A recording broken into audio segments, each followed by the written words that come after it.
تو قرآن تو نہیں کسی کو لائن سیدھی کرنے دیتا، قرآن تو بالکل ننگی تلوار ہے. قرآن تو کہہ رہا ہے کہ اے نبی تم فرماؤ، میں تو خود سورہ یونس کے اندر کتنے سخت الفاظ ہیں کہ اے نبی تم ان سے فرماؤ میں اتنا عرصہ تم میں رہا ہوں، کیا تم نے مجھ سے پہلے کوئی ایسی بات سنی تھی؟ یعنی میری زندگی ایک کھلی کتاب ہے، میں کوئی شاعر نہیں ہوں، میں کوئی فلسفی نہیں ہوں. اچانک مجھے کیا ہوا ہے کہ میرے پہ ایسا کلام نازل ہوا ہے کہ تمہارے شعراء بھی پریشان ہو گئے ہیں. تو میری پاسٹ کی زندگی اس بات کا ثبوت ہے کہ میری زندگی میں کوئی ایسی ریاضت موجود نہیں تھی کہ جس کا رزلٹ یہ نکلتا کہ ایسی کتاب میں اپنی طرف سے اتنا عرصہ تم میں رہا ہوں، اور اگر اللہ نہ چاہتا تو میں تم پہ تلاوت نہ کرتا. میں تو خود پابند ہوں اس وحی کا کہ جو میری طرف نازل ہوئی. اور پھر ساتھ وہ آیت آئی ہے جو سورہ یونس میں بھی آئی، سورہ الانعام میں بھی آئی، سورہ زمر میں بھی. قل انی اخاف ان عصیت ربی عذاب یوم عظیم. اے نبی یہ ساری باتیں کرنے کے بعد ان سے فرماؤ میں تو خود ڈرتا ہوں اس بات سے کہ اگر میں نے بھی اپنے رب کی نافرمانی کی تو بڑے دن کا عذاب مجھے بھی آ پکڑے گا. تب بابت شاہی کوئی نہیں پڑھنا نا جملہ تھے. ہاں فرقوں کی دکانیں بند، the damage has been done.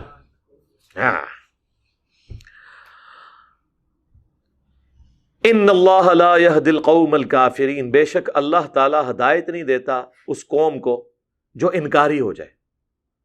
اگر یہ وہ آپ ترجمہ سمجھیں گے جو عام کے جی کافروں کو ہدایت ہے، تو کافر تو پہلے بے ہدایت ہیں. قرآن تو سب کے لیے ہدایت ہے. یعنی جو انکار کرنے پہ اترے ہوئے نا، جس کو ڈاکٹر سراج صاحب فرماتے تھے کہ جو سویا ہوا ہے نا اس کو تو آپ جگا سکتے ہیں، اور جو آنکھیں بند کر کے لیٹا ہوا ہے اس کو کوئی نہیں جگا سکتا، کیونکہ وہ تو پہلے ہی جاگا ہوا ہے، وہ جاگنا چاہتا نہیں ہے. تو یہ یہود و نصارہ کے علماء پہچان گئے تھے یہ وہی پیغمبر ہیں، لیکن بات نہیں ماننا چاہتے تھے، اور اس ضد پہ اترے کہ ان خبیثوں نے یہ کہنا شروع کر دیا کہ مسلمانوں سے تو بت پرست مشرک بہتر ہے. سورہ نساء میں آتا ہے نا، یہ کہتے ہیں کہ وہ زیادہ ہدایت پہ ہیں مسلمانوں کی نسبت. ہوئے ہوئے ہوئے ہوئے، یہ بندہ کانپ اٹھتا ہے. اور ویسے یقین نہیں آتا کہ اس لیول پہ کوئی دشمنی میں اتر سکتا ہے کہ 17 مہینے تمہارے قبلے کی طرف منہ کر کے جو شخص نماز پڑھ رہا ہے، جو موسیٰ کو اللہ کا پیغمبر کہہ رہا ہے، جو 10 محرم کا روزہ رکھوا رہا ہے اپنے ساتھیوں کو، موسیٰ علیہ السلام کو فرعون سے نجات ملنے کی خوشی میں، اس کے بارے میں تم یہ کہہ رہے ہو کہ اس سے بہتر مشرکین عرب ہیں جو موسیٰ علیہ السلام کو پیغمبر بھی نہیں مانتے، نہ کسی آسمانی مذہب کے ماننے والے ہیں، ایک ابراہیم سے واقف ہیں، اور وہ بھی پیغمبر کے طور پہ نہیں، اپنے جد امجد کے طور پہ. جیسے ہمارے ایکس پرائم منسٹر یوسف رضا گیلانی صاحب کبھی کبھار کہہ دیتے ہیں میں شیخ عبد القادر جیلانی کی اولاد سے ہوں. اس میں تعلیمات کا کوئی غرض نہیں ہوتی، وہ بتانا چاہتے ہیں میں ان کی اولاد سے ہوں. قریش مکہ بھی حضرت ابراہیم کی اولاد اپنے آپ کو سمجھتے تھے، پیغمبر کے طور پہ انہیں نہیں مانتے تھے. تو کیا یہود و نصارہ کو یہ نہیں پتا تھا کہ یہ تو حضرت عیسیٰ کی تعریفیں کرتے ہیں، حضرت موسیٰ کی تعریفیں کرتے ہیں، اس پیغمبر کا نام تو قرآن میں 5 دفعہ آیا ہے اور حضرت موسیٰ علیہ السلام کا 125 دفعہ آلموسٹ آیا ہے، اور ہم یہ اس کے بارے میں کلیم کر رہے ہیں کہ یہ بت پرست جو ہیں وہ ان سے بہتر ہیں؟ نہیں. جب انسان ہٹ درمی پہ، دشمنی پر، عداوت کے اوپر اتر آئے تو اس کی ایسی مت ماری جاتی ہے پھر اس سے کوئی چیز نظر نہیں آتی. اور میں نے تو اپنی زندگی میں ایکسپیرینس کر لیا ہے. اہل حدیث مکتب فکر کو آپ دیکھ لیں کہ وہ اب ان کی حالت یہ ہوگی ہے کہ وہ باقی فرقے، جن فرقوں کو وہ کل تک مشرک، کافر، پتہ نہیں کیا کچھ جہنمی کہتے تھے، وہ ان کے ساتھ پینگے بڑھا رہے ہیں اور ہمارے بارے میں کیا کچھ کلیم کر رہے ہیں، حالانکہ انہیں نہیں پتا. مجھے اس سے پرسنلی کوئی نقصان نہیں ہوتا، مجھے فائدہ ہوتا ہے، کیونکہ اس کی وجہ یہ ہے کہ اہل حدیث کی عوام جو ہے نا وہ تو انہی فرقوں سے تحقیق کر کے آئی ہے اور انہوں نے اپنی تحقیق روکی کوئی نہیں ہے. میں تو انہوں بار بار کہہ رہا ہوں 2 فرقے مک گئے، زندہ لاشاں نے جو تو نظر آ رہی ہیں، ان کی روح ختم ہو چکی، ایک اہل حدیث اور دوسرے شیعہ. یہ 2 فرقے ختم. اب جو آپ کو نظر آ رہے ہیں یہ نسلن ہے، جتنا عرصہ ان کی نسل چل جائے نیا کوئی بندہ نہ اہل حدیث ہوگا نہ شیعہ ہوگا، کیونکہ ان کو پتہ چل جائے گا کہ بھی حق کہاں سے ہو رہا ہے. رہ کے دیوبندی اور بریلوی وہ تو اللہ کے فضل سے آپ کو پتہ ہے وہ تو خود اپنے اوپر خود کچھ حملے کرتے رہتے ہیں، ان کی باتیں پبلک کے سامنے آتی رہتی ہیں. میاں ہاں جی، تو یہ خود کچھ حملہ اگر انہوں نے نہ کیا ہوتا تو یہ میاں والی بات تو نہ نکلتی. اب یہ بس یہ جواب دیں کہ یہ کیا کام ڈالا ہے ان کے بزرگوں نے.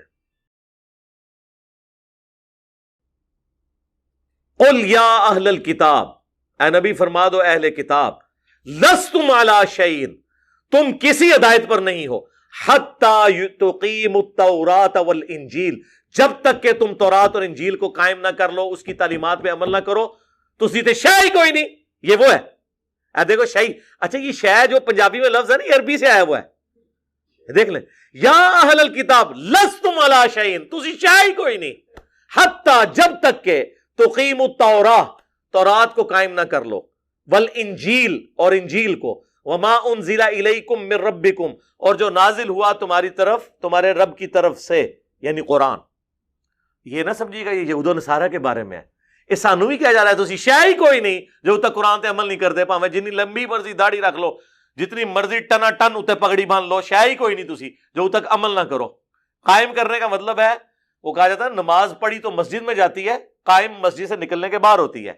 یہ نہیں ہے کہ مسجد میں آپ اللہ سے عہد کر کے آئیں اور باہر ہر طرح کی 2 نمبری اور فراڈ آپ کرنے شروع کر دیں۔ قائم کرنے کی بات ہے، قائم کرنا یہ ہے کہ تمام تعلیمات پہ ٹوٹل پیکج لینا ہے۔ وَلَا يَزِيدَنَّ كَثِيرًا مِّنْهُمْ مَا أُنزِلَ إِلَيْكَ مِن رَّبِّكَ طُغْيَانًا وَكُفْرًا، وہی بات ریپیٹ ہوگی۔ اور ضرور بالضرور بڑھا دے گا سرکشی کو، طغیانی کو، انکار کو، قرآن جو ان کے اوپر تم پڑھو گے نبی، اس سے ان کی سرکشی میں اضافہ ہوگا۔ کیوں؟ وہ کہیں گے سانو اٹیک کر رہے ہیں۔ یہ یہاں پہ بھی ہوتا ہے، آپ ذرا دیکھیں، آپ کسی بندے کے سامنے یہ بات کریں نا، یار ہمیں دیکھنا چاہیے کہ اللہ نے کیا فرمایا ہے، اس کے رسول نے کیا فرمایا ہے، اس پہ عمل کریں۔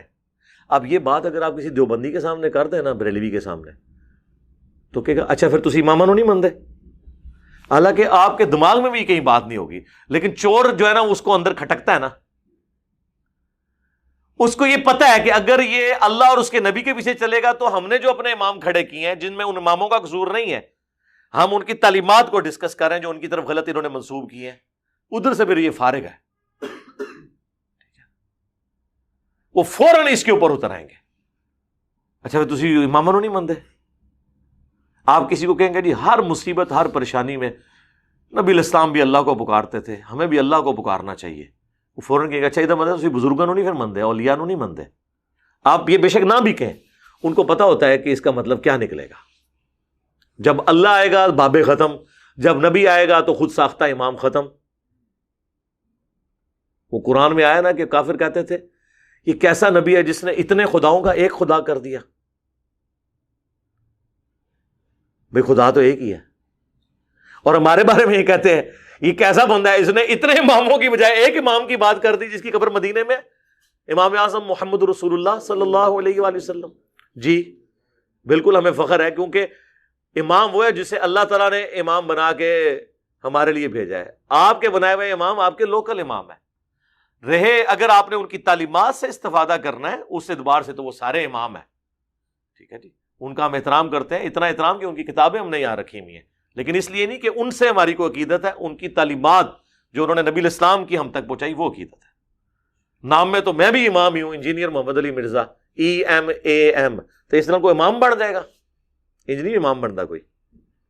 فلا تأس علی القوم الکافرین، تو اے نبی مت افسوس کریں آپ ان کافروں کے اوپر۔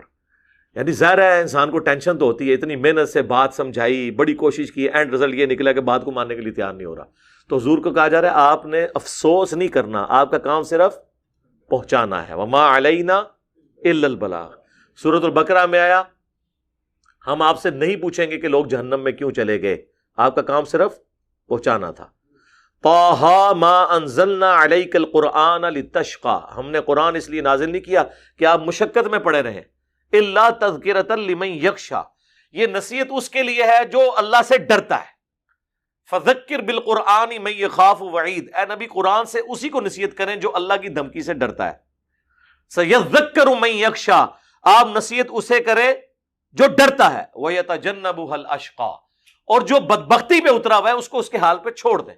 چھوڑنے کا مطلب نہیں کہ وہ معافی ہو گئی، نہ، وَيَتَجَنَّبُهَا الْأَشْقَى الَّذِي يَصْلَى النَّارَ الْكُبْرَى ثُمَّ لَا يَمُوتُ فِيهَا وَلَا يَحْيَا، اسے ہم اس بڑی آگ پہ پیش کریں گے، ادھر اس کا کنسیپٹ پھر کلیئر ہوگا کہ پیغمبروں کے انکار کا نتیجہ کیا ہوتا ہے۔ پھر وہاں یہ نہ زندوں میں ہوگا نہ مردوں میں ہوگا. اللہم لا تجعلنا منہم اللہم اہدنا فیمن ہدیت رضیت باللہ ربا وبالاسلام دینا وبمحمد نبیا اللہم من احییتہ منا فاحیہ علی الاسلام ومن توفیتہ منا فتوفہ علی الایمان اللہم حاسبنا حسابا یسیرا اللہم اجرنا من النار. اللہ تعالیٰ سے دعا ہے جو حق بات میں نے کہی ہمارے دلوں میں راسخ فرمائے. اگر جذبات میں میرے منہ سے کوئی غلط بات نکل گئی اللہ تعالیٰ ہمارے دلوں سے دھو ڈالے, ہمیں معاف بھی کر دے. ہمیں کتاب و سنت کی تعلیمات پر عمل کر کے دوسرے بھائیوں تک پہنچانے کی توفیق عطا فرمائے. سبحانک اللہم و بحمدک اشہد ان لا الہ الا انت استغفرک و اتوب الیک وما علینا الا البلاغ المبین. جزاکم اللہ خیرا.